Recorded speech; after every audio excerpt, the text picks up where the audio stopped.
Praise the Lord. Hallelujah. Order for Onyankopon shraw. Onyankopon shraw say owa ha enne de so. Awurade ye na adom na yehu ne kese wo de yimo. Yenyankopon ye da wase papa say enne so de ache yen. Wona mwadom so enya ne yen de ewura na watwe foforo masedan ka wodin.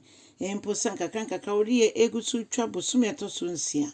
Yesi ye hira wodin wa Awurade. Yekweti wa ye ntimi nya hwe. Eno nti fa wakwan wa na ye dwumedie isumo na Awurade na wie ye no nyame nkronkron ye nte wase se wo na wa kyerɛkyerɛ yen. Ewo Jesus Christ dim ne abompaye. Amen and amen. Order 4 Memo wakwan ababiem de ba oti ase dwumedie iso. Enenso ye befa ya kenkansam efi Mmebusɛm eti dum wotwe njichemu du kosi dumienu. Mmebusɛm ti dum wotwe njichemu edu kosi dumienu.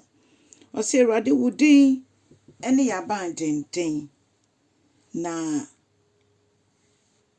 wo ma ejidifo ye dwane ebehye wo mu a ye wo bambo sonko bibibie ni obetim de asesa wo bambo eno ntim ye dwane betoa wo. Hallelujah.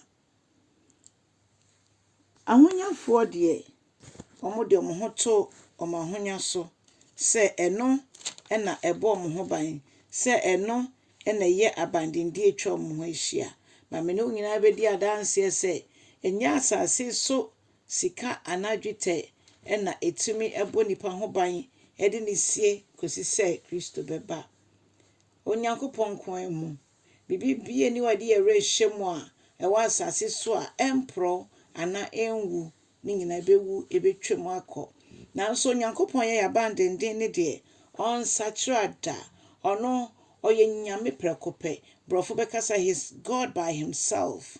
Hallelujah. Or say ono ne nia onne Nyankopon I am that I am God.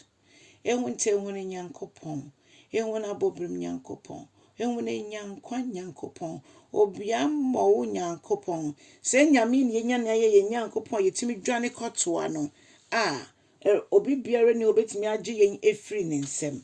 Hallelujah.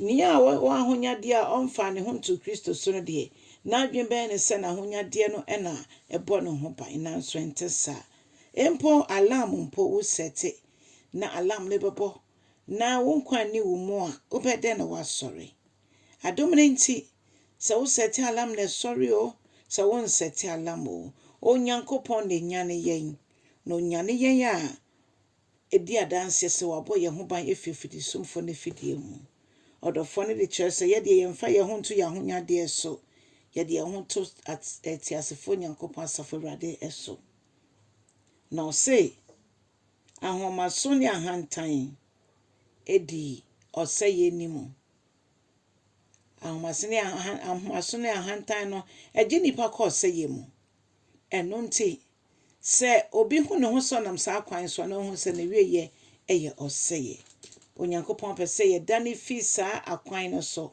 ne ye hwehwe ne kiri kwan wa wonfa Yesu Kristo so Awurade ne kraje nkwa no onyame se ye nyina ye mbom ne ye hwehwe no ya ye nimo no nso Awurade se ye nkoso amfa ye ho to no so no ne ya bandenten enye ya ahonyade ye nhyira nyame dedom ne ma se ebe ya mo ewa asase so owo ekire no sa ahonyade no se japade no yentimi enfa nya hwe ye nisu tumi biom afoforo ne befa no monso ediso sa na oka se ahobrase enso ede yenko eni onyam hyemu eno nti mama yembra ye ho ase no Nyankopon kasa mpagya yen onyame tumi pagya yen ona we breaki protocols nyina akwan ankasese se o we de sa akwan na esefa so Onyankopon tumi tra ne nyina na we pagya yen esi bapambo bia na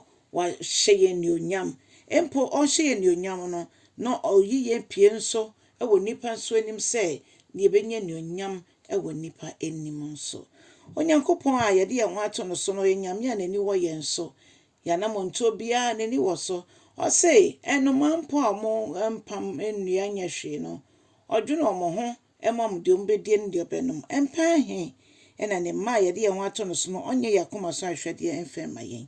Mama yɛfa yɛn ho nto Asafo Awurade so. Yɛbrɛ yɛn ho ase a Onyankopɔn bɛhyɛ yɛn anuonyam. Hallelujah. Chansam no ɔdɔfoɔ na ma foforɔ nso enti ne yɛn nyinaa yɛmmɔ mu yɛntua Nyame asɛm yɛnte na ase wɔ Yesu Kristo din mu.